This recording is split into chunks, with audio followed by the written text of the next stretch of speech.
Everyone. All right, so let's finish up, if we can, with Simone de Beauvoir's Ethics of Ambiguity, and we just finished in the last video discussing parts 1 and 2 of chapter 3. Excuse me, and we're now on section 3, the antinomies of action, and the the main idea of the last two sections, I think the main idea of the book, has been to explain the ethics of existentialism and to show that by basing ethics in human freedom, what that leads to is not a kind of, nihilism or everything is permitted, as Dostoevsky said, but instead, by basing ethics in human freedom, we get a program of universal liberation, right, where my freedom is predicated on freedom of others. The more free others are, the more free I am myself, right? And where that freedom is understood as the freedom to transcend or surpass the given, what is, in order to imagine what ought to be or what might be through freedom. And so in section 3 of chapter 3, the antinomies of action, we get a little bit more on how this freedom is only accomplished through the freedom of all, right? That my freedom depends on the freedom of other people. And the first thing I want to touch on is the way that oppression is a form of objectification of a person, and that this objectification through oppression reflects on the oppressor at the same time that it oppresses the oppressed. This objectification through oppression leads to the dehumanization and the loss of freedom of both oppressor and oppressed. On 106, she writes, since we can conquer our enemies only by acting upon their facticity, by reducing them to things, we have to make ourselves things. In this struggle in which wills are forced to confront each other through their bodies, the bodies of our allies, like those of our opponents, are exposed to the same brutal hazard. They will be wounded, killed, or starved. So, oppression objectifies not just the oppressor, and not just the oppressed, but also the oppressor. Because in oppression, the oppressed is transformed into simply a body. That is the objectification. Objectification means the denial of any kind of intellectual or spiritual being, the denial of human essence for de Beauvoir, for existentialism, which is found in the free determination of one's own future. Oppression is the rejection of someone's right to choose their own future. And because oppression cuts off one's ability to choose one's future, one's freedom, that is the mechanism of objectification. The oppressor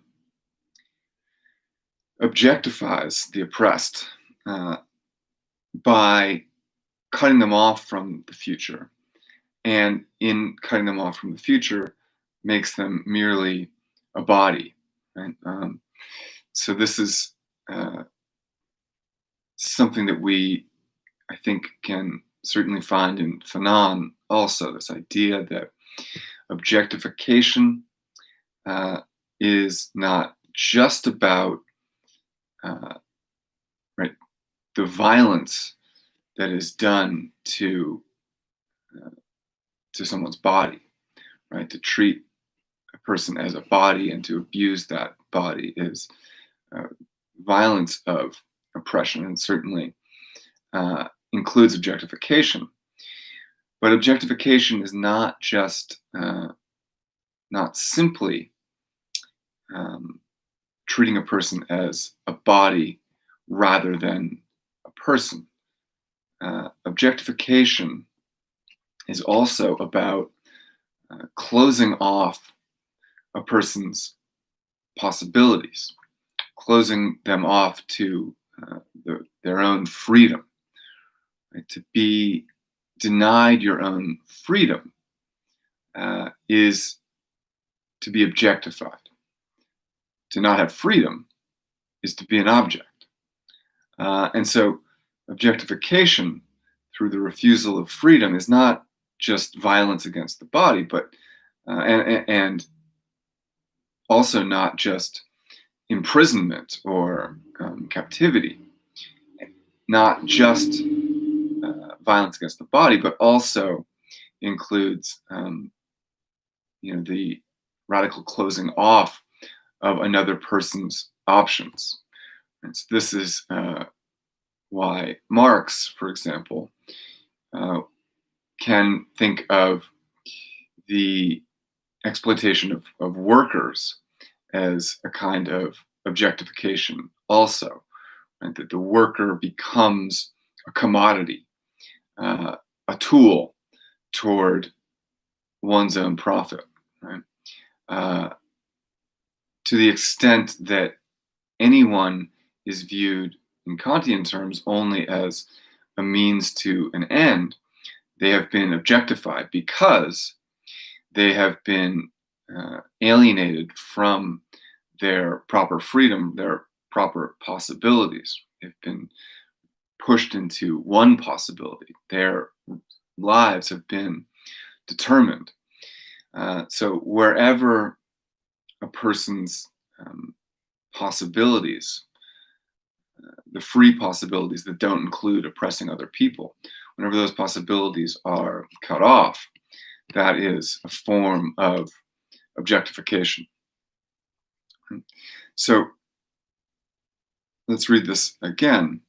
Since we can conquer our enemies only by acting upon their facticity, by reducing them to things, we have to make ourselves things.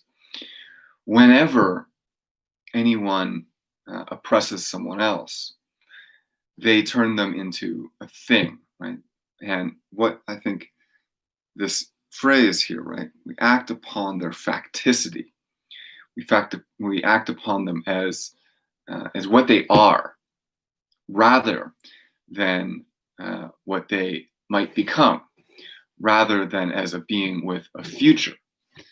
So this is why the definition of the human being as futural, right, as oriented toward the future, is so important. Because for de Beauvoir, objectification also includes right, any understanding of the person as merely factical, merely what they are now. To say you are what you are, and you will be that forever. The facts of your existence as they are today are the facts, period. And we're going to, contain you in that moment, keep you in that moment. To deny one the ability to transform themselves is to oppress. And so the sort of beauty and danger of existentialist ethics is that it solicits self-transformation. it solicits transformation and becoming of all kinds. So that, why that is beautiful would be that it encourages uh, this, right, free creation of oneself, as well as the free creation of the world. But why it is dangerous, right, is that this constant transformation, right, gives us nothing to sort of grasp onto. It gives us no absolutes. Um,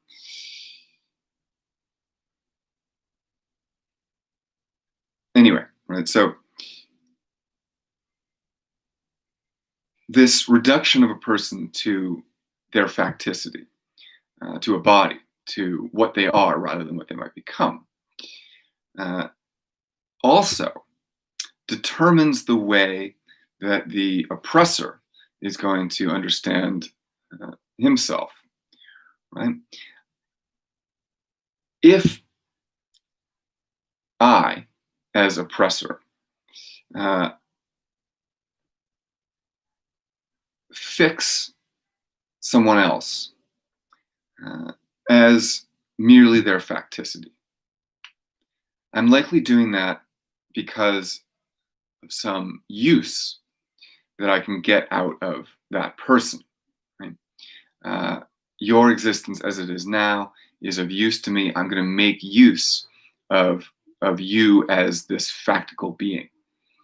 Uh, but right, by transforming someone else into a means to my own ends, I have also, right, fixed what my ends are. And by, right, turning a person into a tool, I have, determined what my project is.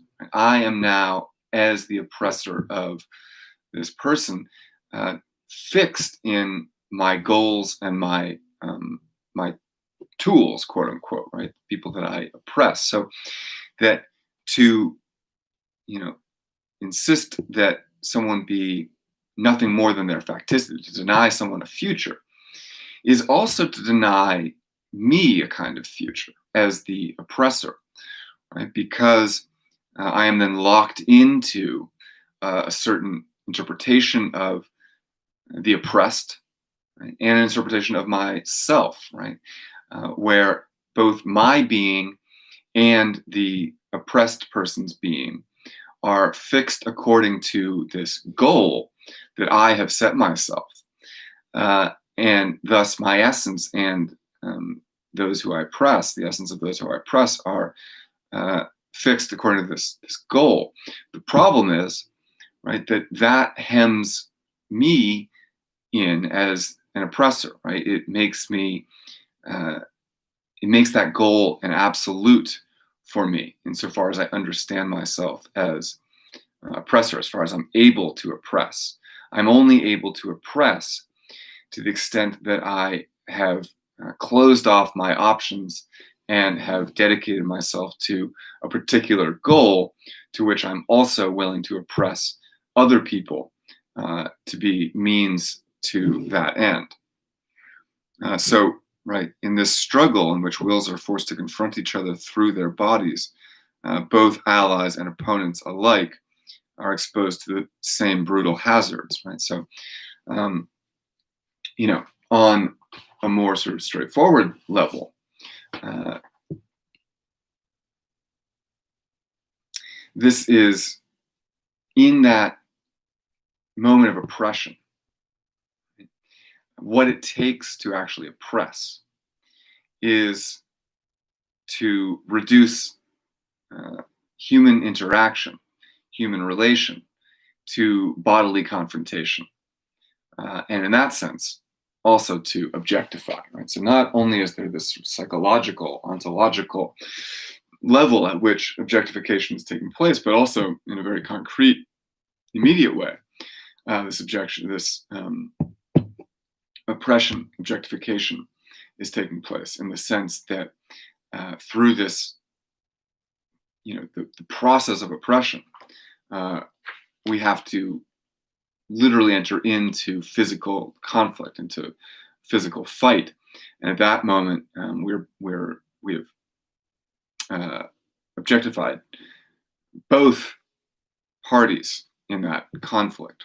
Right. So, in general, this is the argument for why violence is going to be unethical in an existentialist framework, just as violence will be unethical in others. I mean,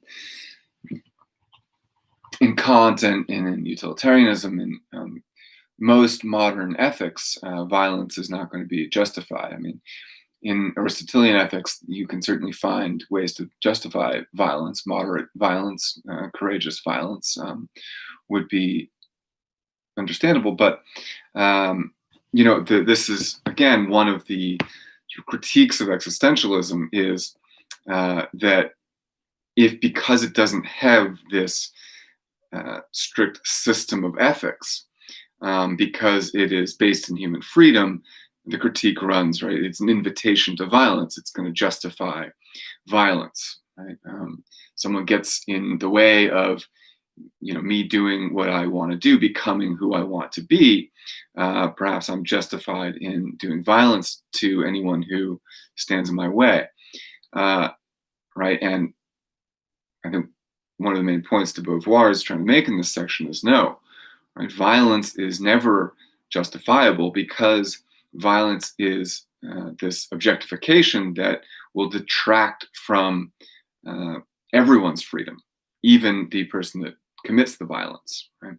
To do violence is to objectify yourself also, and to be objectified is to lose freedom. So that is going to be right against that sort of basic foundation of existentialist ethics. She goes on 108. Reduced to pure facticity, congealed in his immanence, cut off from his future, deprived of his transcendence and of the world which that transcendence discloses, a man no longer appears as anything more than a thing among things.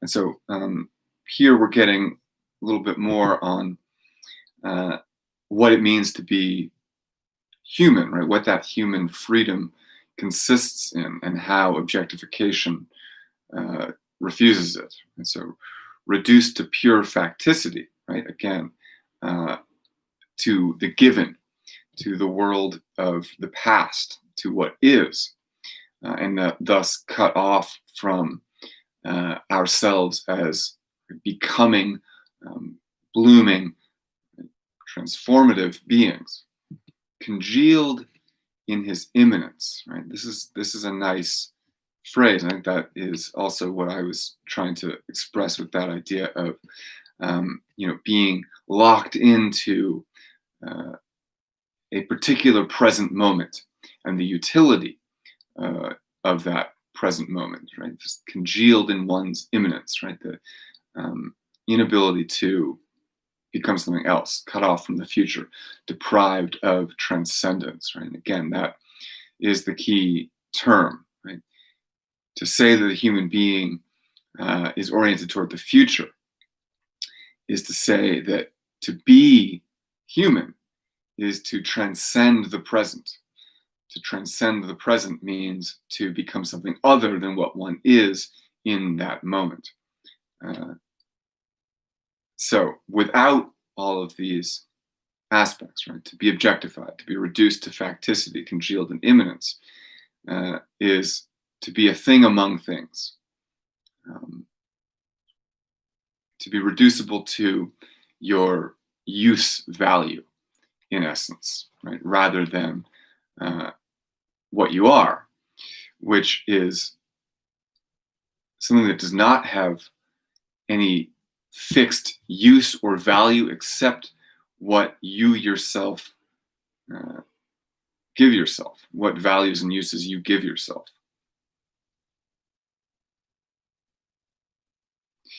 And so this is the foundation also of tyranny, right? Of tyrannical politics, where everyone except the ruler is reduced to an object, right? A tool to be used toward state ends. And in 110, she writes, the tyrant asserts himself as a transcendence. He considers others as pure immanences. He thus arrogates to himself the right to treat them like cattle. So right, this is the mindset of the tyrant, the dictator, the oppressor, right? That I am a transcendence and everyone else is a mere immanence, right? I have a transcendental power to bring about the future, and everyone else is there just to as tools for me to use to achieve my vision. And what de Beauvoir will say is the tyrant himself is cut off from what he really is. Right? The tyrant is overdetermined in this way. Also, that transcendence is not a true transcendence, because precisely what has to be overcome is not other people, but yourself. Right? So you have to transcend yourself.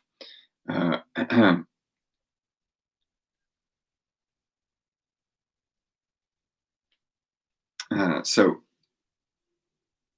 in this schema of tyranny, of dictatorial regimes, on 111, she writes, there is this reduction of others to not just objects, not just tools, but to, as she puts it here, nothingness, right? Where other people count for literally nothing in themselves. Their only value is found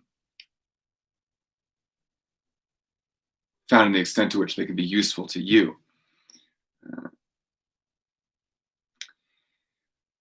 So she writes, for it's quite clear that if the individual is a pure zero, the sum of those zeros, which make up the collectivity, is also a zero. So what she's getting at here is the emptiness of a fascist state in which all individualism, all individuals are denied their individuality, are denied that sort of life force that is becoming, is self-transformation, and reduced, again, merely to tools for the achievement of a state project spearheaded by the dictator. So in those situations, the individual is reduced to a zero. And her point is, if the individual is reduced to a zero, if the point of society, if the goal of society and what everyone in society as a collective is working to has no benefit for the individual as a being that transforms itself, then the whole goal of society is also meaningless. So, and she'll go on, right? So we'll say, this is again on 111.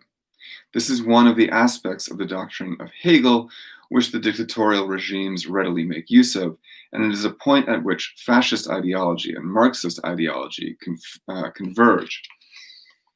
So this is an interesting point that she's making here about collectivist doctrines in general and about political goals and political organization. And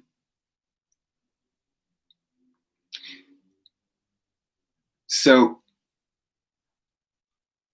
let's leave aside, Marx's critique of capital. That's one thing. A different thing is the formulation of an actual communist society, which Marx never really formulated. Marx never laid out a constitution for a communist government. Marx never explained, how communism in the concrete would be implemented in any particular country. So whenever we're talking about the actual success or failure of a communist regime, we're not talking about the success or validity of Marxist critique of capital. We're talking about the particular implementations of Marxist ideas and forms of politics that emerge out of Marxist critique. For example, in the Soviet Union, in Cuba, in Vietnam, and in other places, China. So let's just be clear about that distinction. What de Beauvoir is talking about here is, I would say, not Marxist ideology per se, but rather the way Marxist ideology has been put into practice as the particular communist governments of the Soviet Union, Cuba, elsewhere, right? And what she's saying is the problem with those governments is that they don't offer anything to the individual. They rather demand that the individual prioritize the collective and the state over their individual goals, so that all individuals are understood to be merely components of society, that individual goals are subordinate to social goals. And what de Beauvoir is suggesting is that this is deeply problematic, because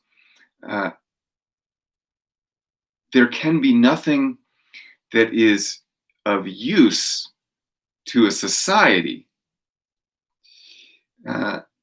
unless it is also useful to individuals in society. That it doesn't make sense to talk about social goals, collective goals, distinct from individual goals. Collective goals should be oriented toward creating conditions in which individuals can achieve individual goals. So that is the existentialist critique of communism. I think this is a really important thing to think about. And a Marxist is going to disagree, or Marx would disagree with de Beauvoir, that human freedom lies in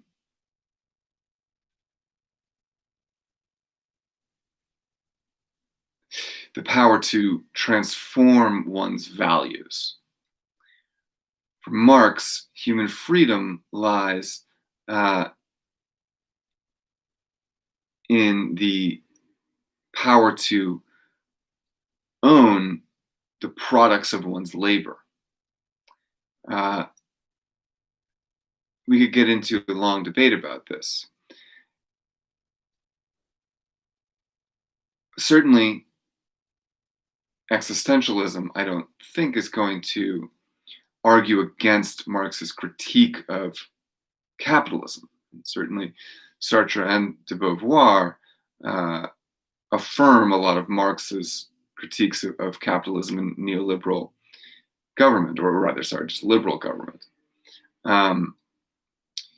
But they're going to push back against Marx and collectivism wherever Marx asserts that there is a kind of absolute justice, asserts that the collective is superordinate to the individual. Right? Because for existentialism, freedom is essentially essentially belongs to the individual and only to the individual. Uh, Freedom is about my freedom to be what I am. Uh, and anything that's going to inhibit my freedom to be what I am is going to be antithetical to existentialist ethics. So, uh, a Marxist program for production, for example, might be on existentialist analysis uh, a way of closing off my possibilities, right? If, for example, as happened in China, one is assigned a job, right? One is told what one has to do in order to serve society.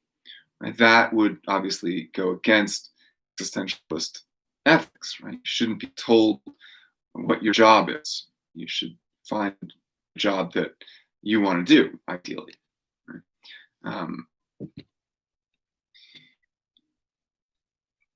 Again, we could have a very long debate about this. Um, I think the Marxist response would be that uh, unless society and production are organized justly, uh, then the ways in which society closes off the freedoms of an individual are uncountable. As long as the means of production, the organized, you know, um, the organization of production is skewed toward, right, one group, the bourgeois. Right? And as long as wealth is, from the beginning, at the very least, unequally distributed, uh, then there is a problem for individual freedom also, right? Which is to say, yes, perhaps it's true that in communist China, you're told this is your job, don't complain, go do it. But in capitalist society, you're told, right, either you get a job uh, and work for your boss, or you die, right? I mean, in a sort of strict capitalist system with no social benefits or social welfare at all. Uh, and so, I think Marx would say, well, what kind of freedom is that, right? Compete in this game or die, right? Wouldn't a greater freedom be, this is your job, now go do whatever you want with your free time?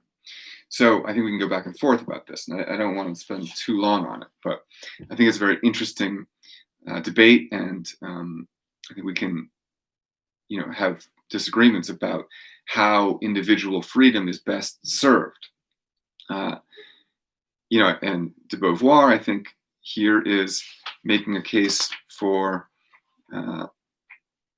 classical liberalism, in a sense, right? The freedom to start a business, to pursue your own ends, to make money, to live your life according to your terms, and that is best accomplished. The individualism of existentialism is congruent with the individualism of capitalism, but right, de Beauvoir is going to critical of capitalism and capitalist economy, neoliberal capitalism, wherever it is exploitative, wherever it is reducing freedom, right? So the $1 million question is, how do you protect both individual freedom and also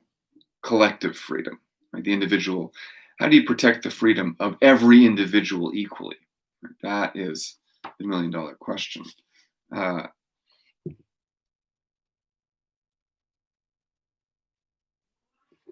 um,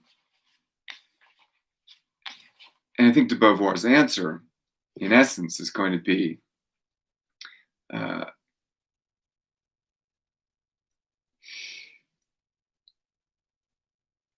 is going to return to this point about um, that which produces the conditions of someone else's freedom is also going to increase my freedom. That um, wherever possible, I mean, this sounds obvious, right? But uh, to grant freedom is to create more freedom. Yeah, obviously, that's obvious. But what do I mean by that?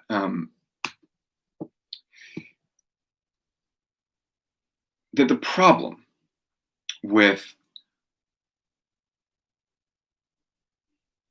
a capitalist system is not per se capitalism itself, but rather the attitude of the people that operate within that system.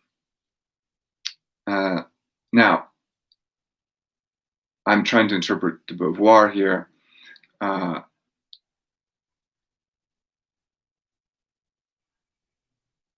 yeah, and I think the idea is, well, right, that the form of capitalism isn't a problem, but the way it's used is a problem. That it's used exploitatively, that it's used to objectify people, that it's used to create uh, great inequality, wealth inequality, income inequality, and that those exploitations, abuses, and inequalities also uh, reduce freedom, right? Give fewer people more freedom, or give more freedom to very few people and reduce the amount of freedom that everyone else has. So that for de Beauvoir, the best system is going to be one of kind of moderate uh, economic freedom. Right? One's individual freedom requires a degree of economic freedom of the liberal kind, but that too much of that kind of freedom is going to lead to exploitation, objectification, which is going to reduce freedom. So ultimately, this comes from this next analysis of the idea of usefulness, which is on 120 forward till the end of the section. She writes, such a position like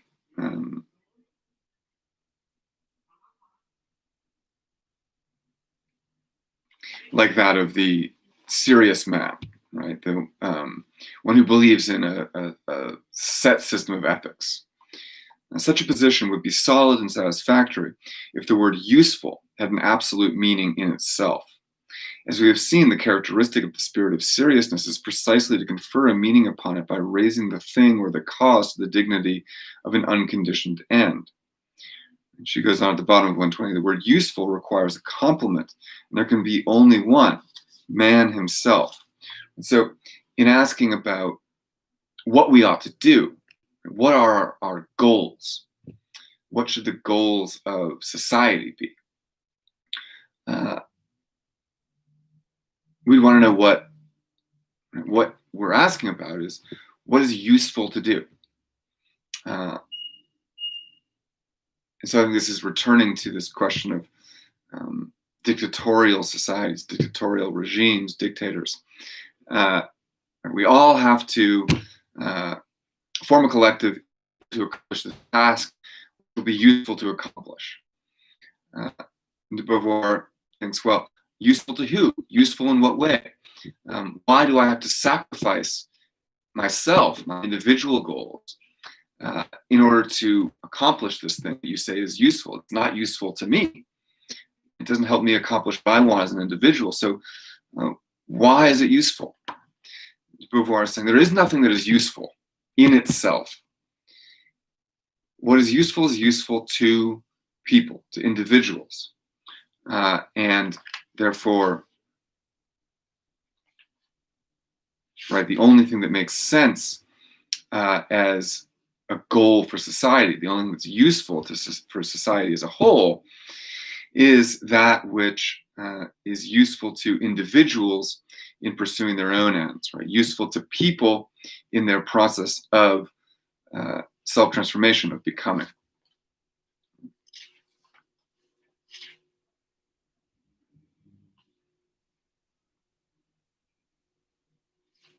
And so this then takes us into a discussion of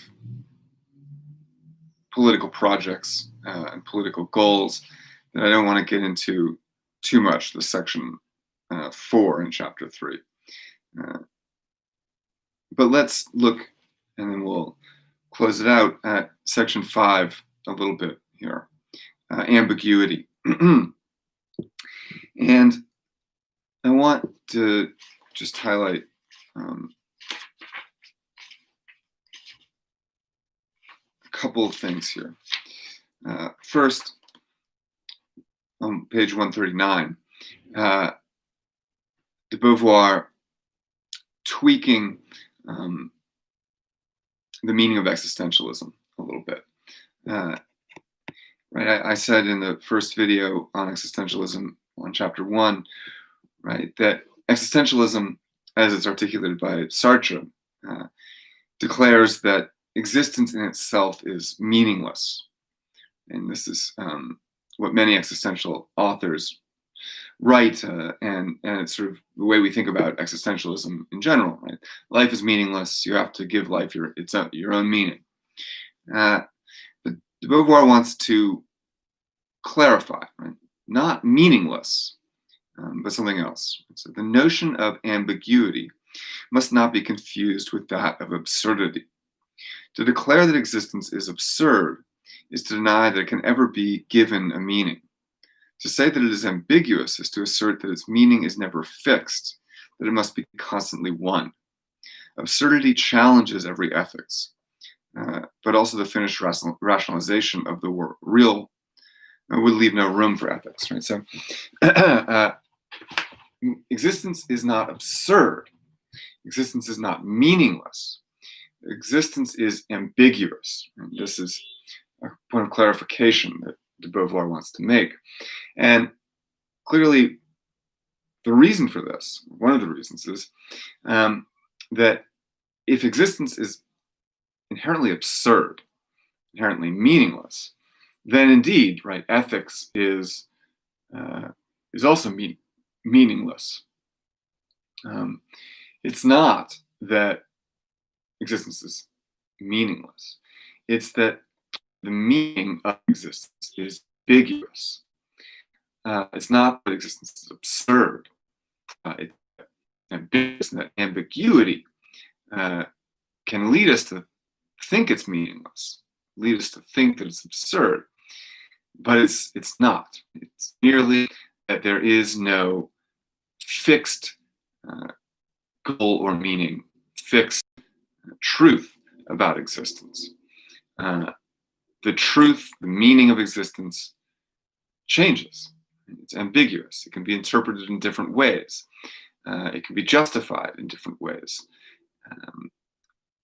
And what's important about this distinction is that if existence is only ambiguous in its meaning rather than meaningless, then we can have an ethics.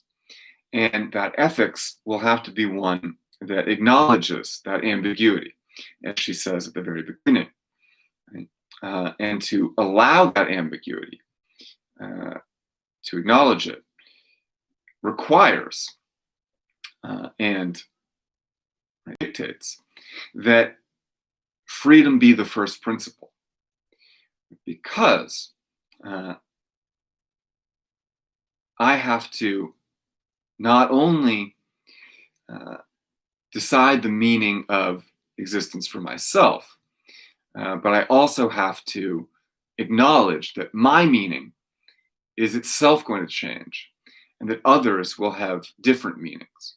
So if we begin from the acknowledgement of the ambiguity of existence, then we make room for my own freedom and the freedom of others. All right, so that's all I'm going to say about ethics of ambiguity, and we will, yeah. All right, that's all. Bye, everyone.